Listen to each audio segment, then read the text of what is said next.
मैक्लोडगंज एक बहुत ही प्यारा हिल स्टेशन है जो हिमाचल के कांगड़ा डिस्ट्रिक्ट में धौलाधार रेंज के बीच में बसा हुआ है।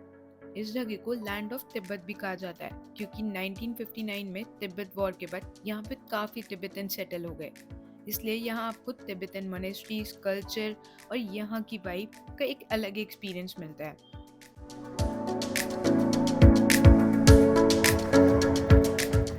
जब सब लोग सांगला चले जाते हैं होली खेलने के लिए, मैं पहुंच गई धर्मशाला। तो आज के व्लॉग में हम देखेंगे कि हम धर्मशाला में होली का फेस्टिवल कैसे मनाते हैं, कहाँ स्टे करते हैं, क्या खाते हैं और मैक्लोडगंज के नियर बाय व्यू पॉइंट्स और ऑफबीट प्लेसेस कौन कौन से हैं जो आप एक्सप्लोर कर सकते हो। तो चलो स्टार्ट करते हैं।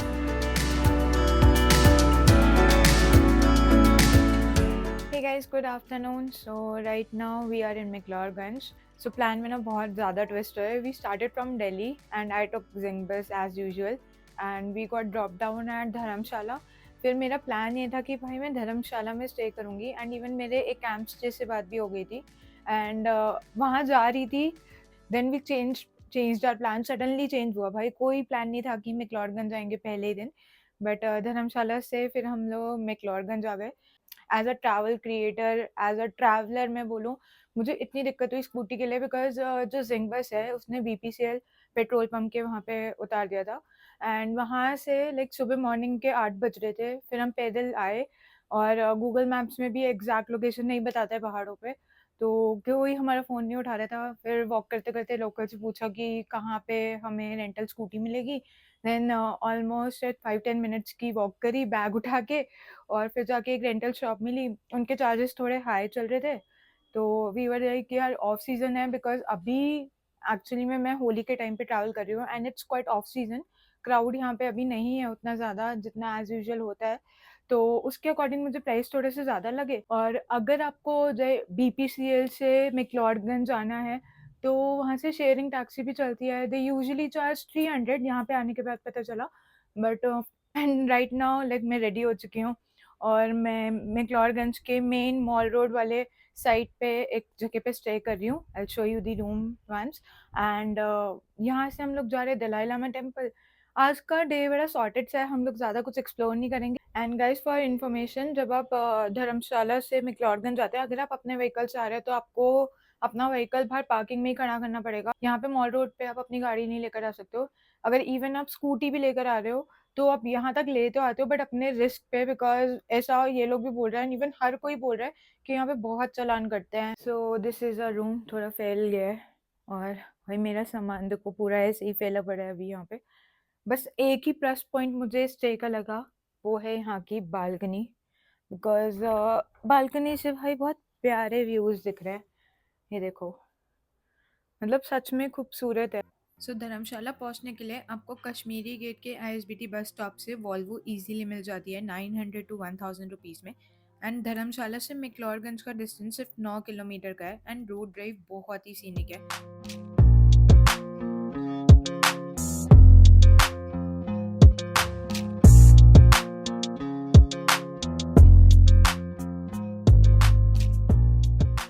हिमाचल को देवभूमि भी कहा जाता है, इसीलिए अगर आप धर्मशाला या फिर मैक्लोडगंज का ट्रिप प्लान कर रहे हो तो कांगड़ा में एक दिन का स्टॉप ले सकते हो और चार शक्तिपीठ के दर्शन भी कर सकते हो: चिंतपूर्णी जी, ज्वाला जी, चामुंडा देवी जी और कांगड़ा देवी जी. अभी हम लोग मैक्लोडगंज के मॉल रोड पे है और हम लोग जा रहे हैं दलाई लामा मोनेस्ट्री. मैक्लोडगंज का मॉल रोड काफ़ी लाइवली और हैपनिंग है. यहाँ से आप काफ़ी सारी शॉपिंग कर सकते हो. तिब्बतन हैंडीक्राफ्ट, स्ट्रीट फूड और कैफ़े हॉपिंग का मिक्स कल्चर देखने को मिलता है.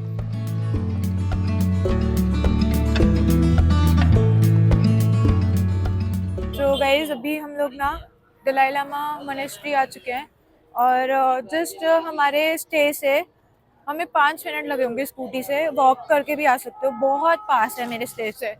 और एंटर करते हैं. वैसे जितना मुझे याद है कोई एंट्री चार्जेस तो नहीं थे, बट अभी चलते हैं मोनेस्ट्री अंदर. ये दलाई लामा जी का ऑफिशियल रेजिडेंस एरिया भी है और इसका कुछ पार्ट जनरल पब्लिक के लिए ओपन रहता है.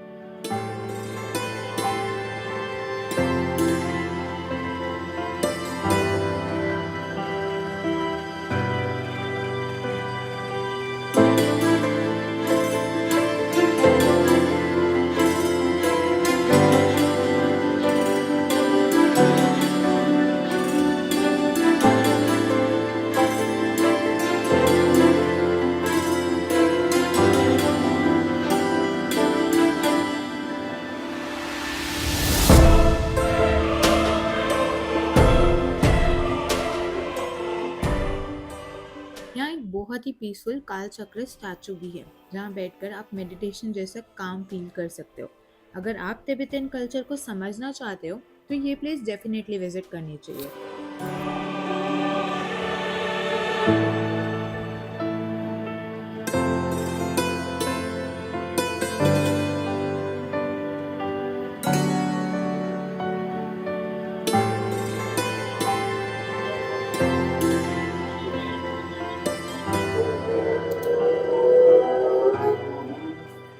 तो गाइज अभी हमने यहाँ पे दलाई लामा टेम्पल विजिट कर लिया है, तो ऑलमोस्ट 10 to 15 मिनट्स लगे हमें घूमने में। कि this is the pure peace वाला पॉइंट, मतलब यहाँ पे आके आप थोड़ी देर बैठ सकते हो शांति में। अच्छा लगेगा आपको काफ़ी, एंड पीसफुल तो है यार। Hey guys, good morning. So it's our second day in McLeodganj, और कल हमने कुछ ज़्यादा घूमा नहीं था। We went to Dalai Lama temple. हम लोग 12 बजे हमने चेक इन किया था उस होटल में, but the plus point was कि पूरी मॉल रोड हमारे होटल से जस्ट बाहर निकलते ही थी, तो उसके लिए हमें कहीं आना जाना नहीं करना पड़ा। बट फिर हमने घूमा, मतलब हम लोग दलाई लामा टेम्पल गए and then we did some cafe hopping, जिसमें मेरा टेस्ट तो सच में बहुत बेकार है। Like I have seen reels जिसमें Dolma kitchen was getting famous, and ChatGPT भी किया मैंने कि बेस्ट मोमोज के लिए आप डोलमा किचन आओ। तो मैं आई डोलमा किचन, एंड वहाँ के मोमोज मैंने ऑर्डर किए, veg momos. But it was not that good, मतलब मुझे अच्छा नहीं लगा, मे बी आप लोगों को पसंद आया। इट वॉज क्वाइट हेल्दी, उसमें बहुत सारी वेजिटेबल्स थी, बट मुझे कुछ पता है, मुझे कुछ समझ नहीं आया taste. And now it's a second day in McLeodganj, we are heading towards my next stay in Naddi. So let's see how it goes. But अभी भी सब कुछ ऐसा डाइसी डाइसी सा ही चल रहा है, because I literally went out with no plan. मतलब पहली बार मैंने कोई आइटनरी नहीं बनाई, एंड स्टे भी मैंने एक दिन पहले ही आके सॉर्ट आउट किया है। I tried Tony's bakery, I guess in Mall Road का जो चौराहा है वहाँ पे एक बेकरी शॉप है, वहाँ से हमने पेस्ट्री खाई। तो it was quite good, and बस मुझे दाकिनी जाना था ट्राई करने, बट दाकिनी में नहीं जा पाई। अभी हम लोग यहाँ पे चाय पीने आए हैं, तो चाय बन रही है। अभी हम जा रहे हैं मॉल रोड की भीड़ भाड़ से थोड़ा सा दूर एक छोटे से पीसफुल गांव में, नदी। ये विलेज मैक्लोडगंज से सिर्फ 3 से 4 किलोमीटर के डिस्टेंस पर है, लेकिन वाइब बिल्कुल अलग है। यहाँ से धौलाधर माउंटेन्स का व्यू इतना क्लियर दिखता है कि लगता है जैसे पहाड़ बिल्कुल आपके सामने खड़े हों। और नदी के पास ही एक स्मॉल रिवर पॉइंट भी है।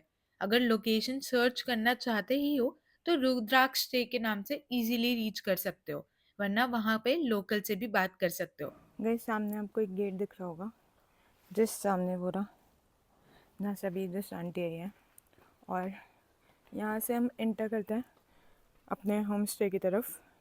सो this is the whole view.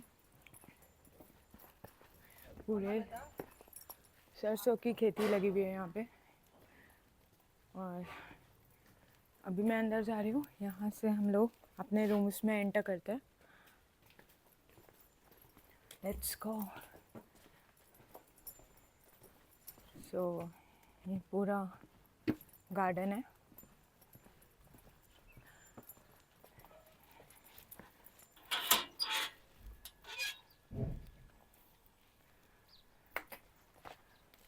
यहाँ से हम लोग जब एंटर कर लेते हैं तो this is the private garden, और यहाँ पे बॉन फायर वगैरह भी होती है proper. So see, and this is my home stay. भाई बहुत ही प्यारा होम स्टे है, और यहाँ से कुछ ऐसे नज़ारे देखने को मिल रहे हैं। बहुत ही प्यारा होम स्टे है, एंड होम स्टे से ज़्यादा यहाँ के व्यूज़ बहुत प्यारे हैं। पीछे पूरा धौलाधर रेंज दिखता है।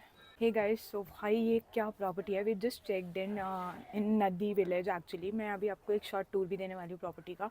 एंड हमने स्कूटी बाहर पार्क करी, अभी जस्ट मैं बाहर जाऊँगी, मैं आपको दिखाऊंगी, बिकॉज अंदर आने के लिए ना पार्किंग नहीं है।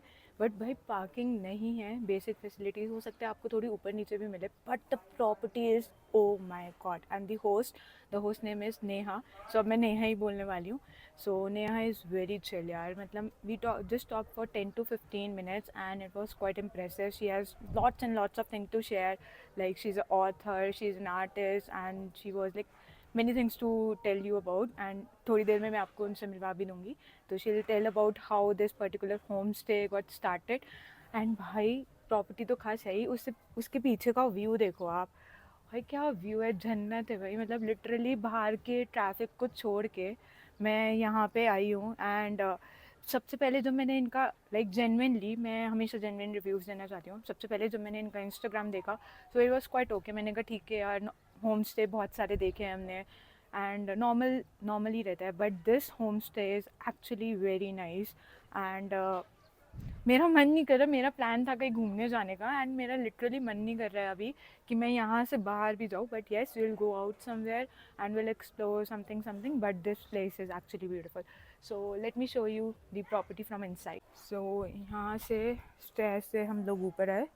आई एम ऑन सेकेंड फ्लोर और this is the entrance. So basically they have 4 rooms, 1 2 3 4, and these rooms are open for the guests. No smoking is allowed, nothing is allowed. This is the common area जहाँ पे आप chill कर सकते हो, बैठ सकते हो. And this is the view from here. Wow, बहुत ही सुंदर. And these are the paintings. So Neha ने ही डिज़ाइन किया है भाई, ये नेहा के क्राफ्ट्स बहुत सुंदर है. And like I love this one, it's pure bless. And this is the particular area. So let me show you the room now. छोटी छोटी चीज़ें ना बहुत बहुत ज़्यादा खूबसूरत हैं यहाँ की. सो जब हम एंटर होते हैं, so these are the sleepers and बहुत सारी स्लीपर्स रखी हुई है. भाई क्या सुंदर सुंदर चीज़ें रखी हैं ना यार यहाँ पे. सो this is my room, that's my bag and that's me. High room के नज़ारे, मतलब ऐसा नहीं है कि अगर मुझे ये वाला रूम मिला है तो इसके नज़ारे बेकार होंगे. इसके बाहर जो ये पेड़ है, ये पेड़ कितना सुंदर लग रहा है यार. ये देखो, even washroom is very nice. So this is the washroom, very clean, geyser है.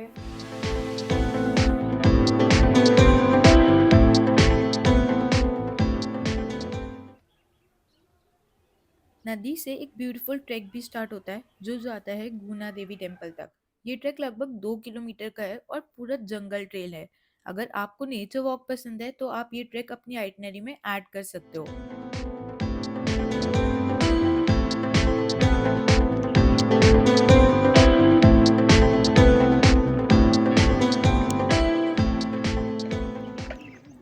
क्योंकि हम यहाँ पे होली वीक में आए तो ये विलेज में होली का काफ़ी अच्छा सेलिब्रेशन देखने को मिला. यहाँ लोग बहुत सिंपल और सेफ तरीके से होली सेलिब्रेट करते हैं.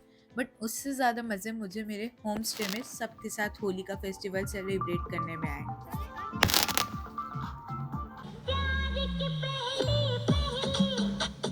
भाई अभी ये डल लेक है पूरी, और इसकी कंडीशन देखो कैसी है. मैंने डल लेक व्यू पॉइंट सुना था मिनी कश्मीर करके, और अभी यहाँ पे पानी नहीं है. अगर यहाँ पे पानी होता ना तो सच में कश्मीर वाली फीलिंग तो ज़रूर आती, और आई थिंक सर्दियों में तो ज़रूर आएगी. बहुत प्यारा है लेकिन बस पानी की कमी है. हम अपने होम स्टे से 20 मिनट्स की ड्राइव करके पहुंचे धर्मकोट विलेज, मैक्लोडगंज का एक और फेमस गांव जिसे लोग इसरेली विलेज भी कहते हैं. यहाँ पे पार्किंग सिर्फ गाड़ियों की है. अभी शायद एक स्कूटी गई थी अंदर, तो अभी हम लोग फ्लैग पॉइंट पे है. पार्किंग का थोड़ा सा कंफ्यूजन था. अभी देखते हैं, हम लोग स्कूटी लेके जा रहे हैं ऊपर तक, देखते हैं कितनी दूर तक जाती है. अगर आपके पास स्कूटी है तो हम लोग अभी इतनी दूर तो स्कूटी से आ चुके हैं. अगर आप लोगों को ऑफ रोडिंग वाला रास्ता पसंद है और थोड़ा डेंजर पसंद है तो आप यहाँ पे आ सकते हैं. पॉइंट का तो मुझे नहीं पता कि कैसा होगा, बट रास्ता सच में बहुत खतरनाक है और काफ़ी डेंजरस भी है भाई. यहाँ से आप त्रियुण ट्रेक का स्टार्टिंग ट्रेल भी पकड़ सकते हो. धर्मकोट के पास ही एक प्लेस है फ्लैग पॉइंट जहाँ से पूरी वैली बहुत ही खूबसूरत दिखती है. और अगर आपको ट्रैकिंग पसंद है तो गल्लू देवी टेम्पल का भी ट्रैक कर सकते हो. बट ये ट्रैक मॉनसून में ज़्यादा सुंदर लगता है.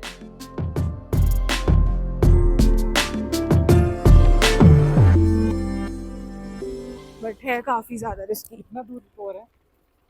कितना दूर और है? फ्लैग पॉइंट कहाँ जा रहा है? Flag point. अरे वो इलाके ये गल्लू टेम्पल है क्या ऊपर? कितना दूर है ये? आगे तो रास्ता बड़ा खराब है।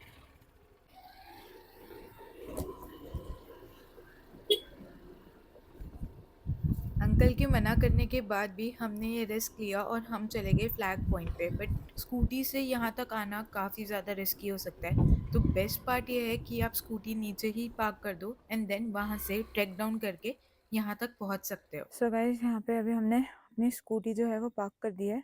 यहाँ से एक रास्ता जा रहा है ऊपर की तरफ, दैट इज गल्लू और त्रेउंड। मतलब त्रेउंड का ट्रैक हमने ऑलमोस्ट कर लिया, अगर थोड़ा सा जाएंगे ऊपर तो त्रेउंड स्टार्ट हो जाएगा। एंड यहाँ से नदी के लिए रास्ता जा रहा है, तो अभी हम लोग इस तरफ जा रहे हैं। हे गाइस, सो अभी हम लोग ना एक व्यू पॉइंट पे आए हैं। वैसे जो गूगल मैप्स की लोकेशन है वो नीचे इजरायली विलेज में जाके रुक जाती है। देन हम पूछते पूछते, लोकल्स थे यहाँ पे, उन्होंने रास्ता बताया। देन कंफर्म करते करते हम एक फ्लैग पॉइंट पे आ चुके हैं, जो कि बहुत सुंदर दिख रहा है यहीं से मेरे को।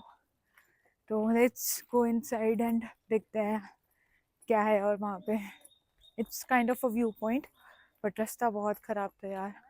और यहाँ से ये व्यू दिख रहा है, बिल्कुल एक जंगल के बीच में आ गई हूँ मैं। आगे और फ्लैग्स है ऐसा। हैप्पी होली।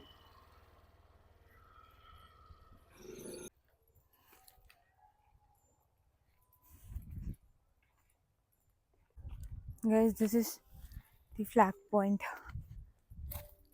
अगर आप ये प्लेस अपनी आइटनरी में ऐड कर रहे हो तो मेक श्योर कि आप यहाँ पे टाइम से पहुँच जाओ, क्योंकि ये पूरा रास्ता जंगल के बीच में से निकलता है। एंड इफ़ अगर आप अपने आइटनरी में गल्लू टेम्पल का ट्रैक भी ऐड कर रहे हो तो आपको फुल डे लग जाएगा इस पर्टिकुलर लोकेशन को विजिट करने के लिए।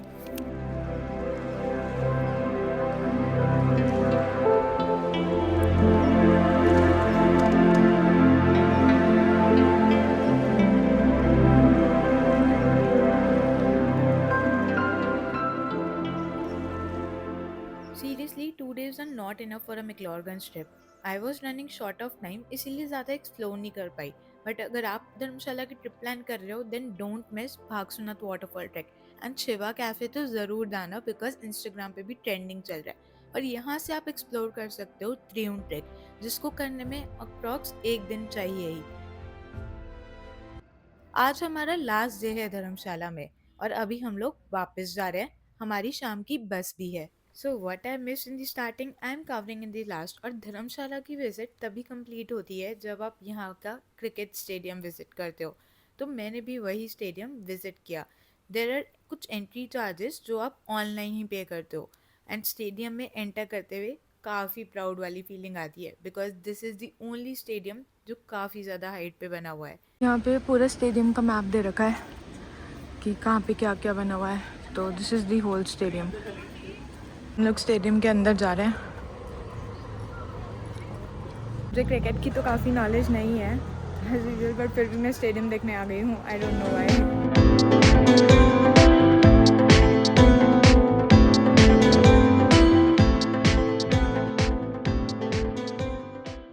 इफ़ ये वीडियो अगर आपको किसी भी तरीके से हेल्प करता है then you can support my travel journey by sending super thanks and do subscribe my channel और लाइक करना तो भूलना ही मत। फॉलो भी कर सकते हो इंस्टाग्राम पे @carrywalker।